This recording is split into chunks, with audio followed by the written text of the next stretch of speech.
وہ ایک بادشاہ تھا، اس کے اندر یہ خواہش پیدا ہوئی کہ میں جیتے جی اپنے ملک کے سب سے بڑے بدبخت انسان کو دیکھوں۔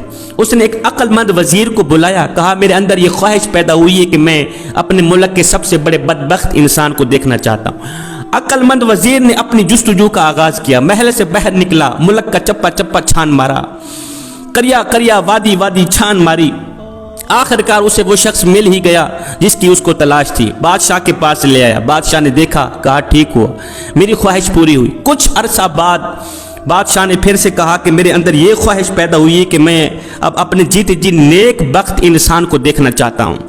عقل مند وزیر محل سے باہر نکلا، اس نے پھر سے دوبارہ اپنی جستجو کا آغاز کیا، ملک کا چپا چپا چھان مارا، آخر کار اسے وہ شخص مل ہی گیا جس کی اس کو تلاش تھی۔ بادشاہ کے سامنے لے کر آیا، بادشاہ دیکھ کر حیران رہ گیا کہ یہ نیک بخت، یہ تو وہی بدبخت ہے جو کچھ عرصہ پہلے میرے سامنے لایا گیا تھا۔ بادشاہ نے وزیر سے پوچھا، وزیر میاں آخر ماجرا کیا ہے؟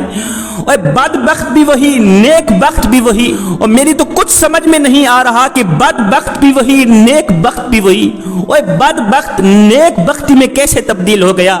عقل مند وزیر نے کہا، بادشاہ سلامت، جب آپ نے پہلی مرتبہ مجھے محل سے نکالا تھا کہ جاؤ کسی ایسے بندے کو تلاش کر کے آؤ جو ملک کا سب سے بڑا بدبخت انسان ہو، میں تلاشی کے لیے نکلا، میں جا رہا تھا، میں نے ایک بزرگ کو دیکھا، چٹی داڑھی تھی، سفید داڑھی تھی، جس کی آنکھوں سے آنسو چھم چھم برس رہے تھے۔ ان آنسوں کی وجہ میں نے دریافت کی تو اس نے کہا یہ میرے بیٹے کی وجہ سے میری آنکھیں رو رہی ہیں۔ میں سمجھ گیا کہ وہ دنیا کا سب سے بڑا بدبخت انسان ہے جس کی وجہ سے بوڑھے ماں باپ کی آنکھیں روتی ہوں۔